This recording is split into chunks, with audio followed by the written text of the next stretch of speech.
Hey guys, it's Rachel here, and today I'm going to be filming for you guys a really exciting video. Today I'm going to be filming for you guys a Halloween recommendations video. A couple of things before I start. Yes, you've probably noticed I look different. I'm not wearing my glasses.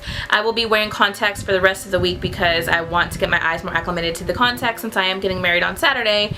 Yes, my eyebrows look like a hot mess. I had the misfortune of getting them done and it didn't turn out like I wanted it to.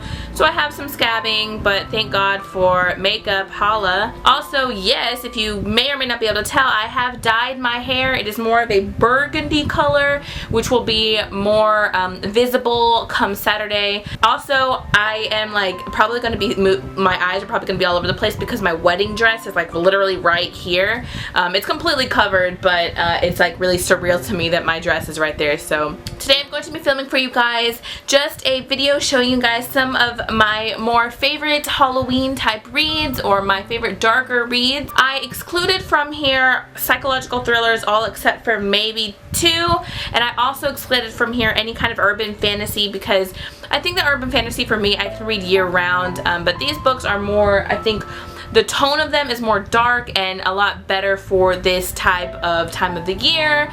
There are tons and tons and tons of psychological thrillers and like things like that that I could recommend to you guys, but I'm going to keep this to pretty much just 8 things, 3 graphic novels and 5 novels. So let's just go ahead and let's get started. So the first book I'm going to share with you guys is one of my favorite books of all time. It's been a while since I talked about it, but that's going to be Nosferatu by Joe Hill. Now this is Joe Hill's like most recent work, and I'm like waiting for him to announce that he's gonna write another book because Joe Hill is one of my favorite authors. He writes very dark, very messed up stories. He is the son of Stephen King, but he goes by Joe Hill, so he can kind of like differentiate himself from his father, but he writes a lot more twisted stuff than his dad, so good on you, Joe Hill. This is a chunky book, and I think that sometimes, as odd as it may seem to you guys, I actually even recommend this for Christmas time as well if you want like a really dark and sinister Christmas read. But this follows a main character. Is when she's very young, she finds out that when she rides on her bike and she rides over this bridge, that she gets transported to anywhere she wants to. As she gets older, she gets into a fight with her mom, and she gets on a bicycle and she goes over this bridge and she finds herself in a place called Christmas Land. And Christmas Land is the place of freaking nightmares, complete with children with razor teeth and a very sick man named Charles Manx, who lures children to Christmas Land to pretty much steal their youth from them. Something very interesting is Nosferatu is the license plate of this car, the Rolls-Royce Wraith, that Charles Manx takes the children to Christmas Land to. And Nosferatu is also the German word for vampire. He is not a vampire in the sense of he's going to, you know, bite you, fangs and all, but he is a life sucker. This book is excellent. I loved it so much. It's very twisted, very dark, but it is one of my favorite books. The next book is going to be from a series, and that's going to be Angel Fall by Susan E. This is one of my favorite books of all time. I absolutely love Angel Fall. It's very dark, very hopeless at times, but so addicting. I am so bummed that the final book in the series was as terrible as it was. I was really hoping for this amazing showdown with this amazing like ending, and it didn't give me what I wanted. However, Angel Fall is still an awesome book if you want to read for like a kind of a darker feel to it. This follows a main character named Penryn at the beginning of our story. She is trying to escape from the area she's in with her sister and her mom when they come across this fight that's going on between all of these angels, in which they have pinned this angel down and they have cut off his wings. By accident, Penryn's sister Paige makes a little noise, and the angels take her sister away, and then Penryn and the fallen angel team up together to get his wings back and for her to get her sister back. This is so good. I love this book so freaking much. I love World After so much. End of Days was meh, but I still really recommend this if you want kind of a darker feel, hopeless type of feel for a read. The next book is also a really, really good one, and I was sent this by Quirk Books when it came out last year, and I really, really liked it. Horror Store by Grady Hendrix. This looks like an IKEA catalog. It is really, really cool. It's got like a flip open. It's got like how to put stuff together. This is a really interactive, really fun book. Every story starts with a piece of furniture from the store Orsk. Orsk is like a cheaper version of IKEA, and each chapter gets progressively more sinister. This follows a main character who works at Orsk, and she knows she's on her last leg. She knows she's fixing to get fired, but she really just wants to make it long enough to where she can make it back to the original Orsk store she was from, when one night her manager asks her to stay with a group of other people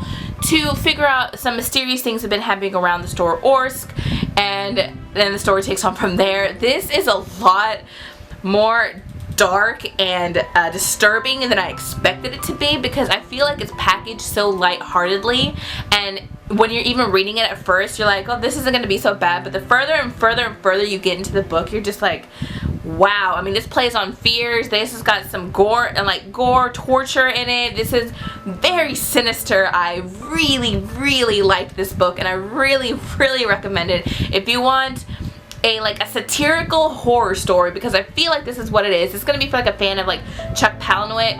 I think you would really enjoy this if you really like books by Chuck Palahniuk. This was really good, and I really recommend it for the Halloween season. The next book is also a book that I read as an e-galley off NetGalley last year, and I liked it so much that I picked up a physical copy of it, and that's going to be Of Scars and Stardust by Andrea Hanna. This is one of the only like thrillers on here that you can consider like kind of psychological. This follows a main character named Claire, and what you find out from the beginning of the story is that her sister was involved in a kind of brutal attack, and it left Claire kind of emotionally scarred, so she goes to live with her aunt in Manhattan.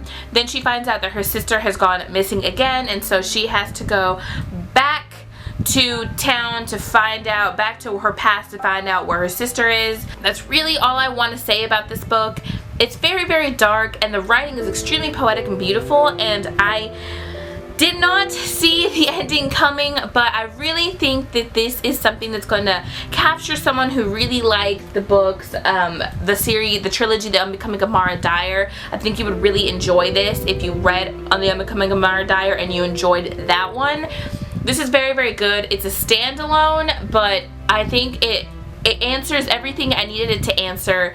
Beautifully written, very dark, but very good. I really recommend this one for a Halloween type read. And finally, for the novels that I have, the last one I have for you guys is going to be Night Film by Marisha Pessl. This is an adult book, and it is very good. I read this one kind of randomly. I saw it at Half Price Books. I picked it up, and this is kind of when the hype of the book started.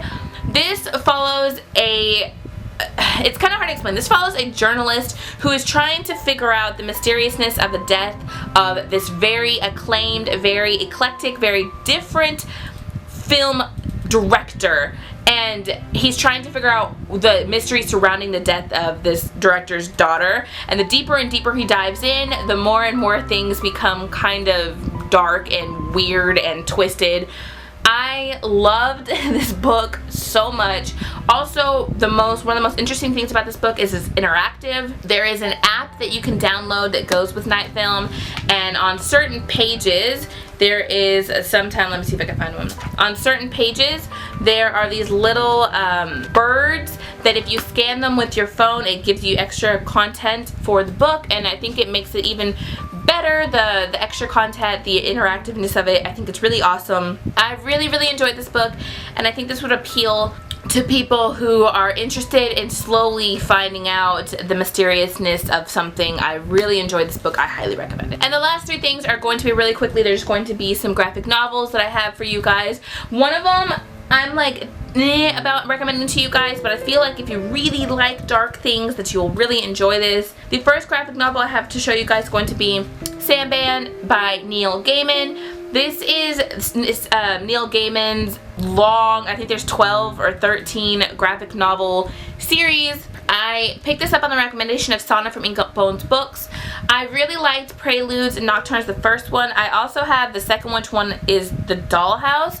I didn't like Dollhouse all that much because I didn't really understand what was going on. I was very confused, and to be completely honest with you, I'm not entirely sure what the series is about, but this one starts out with Death, or the Prince of Darkness, or the Prince of Death, or the Devil, or whatever the hell you want to call him, is set free. He had been captured and he had been like being oppressed, and he's captured and he's set free, and he goes down to the death area, the underworld, to reclaim his throne. And in the process, he's trying to bring order to the darkness. I don't know, it sounds really confusing because it is. It's confusing, but it is really good. The artwork is really interesting, but this is a very old series, so just be aware of that if you're wanting to read it. It's very old, the style, it's very stylized. The next one's going to be Lock and Key by Joe Hill and Gabriel Rodriguez. This is Joe Hill and Gabriel Rodriguez's graphic novel series. There are 5 or 6 graphic novels in here. I have a hardcover one because I want to collect them in hardcover, but this is also very, very, very dark.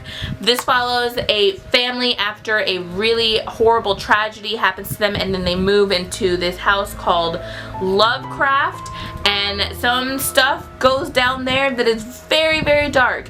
This is a very twisted story, very odd, but very good nonetheless. I think this is going to appeal to somebody who wants a mysterious, dark story. And last but not least, the one that is the darkest, sick, twisted one is going to be The Cape by Joe Hill. Now, I know when I said this to you guys, I only gave it a 3 stars, but this is very, very, very dark. This follows a main character who suffers a traumatic injury when he is very young, and suffering this traumatic injury, he finds out that he has superhero powers through his cape. But this also follows what a person would do if they came into contact with a supernatural power, and if they used it for evil and not good. This is not a happy story. This is not a walk in the park. This is not for children. This is very dark, very twisted, very hopeless, and this deals with mental illness, and it is sick.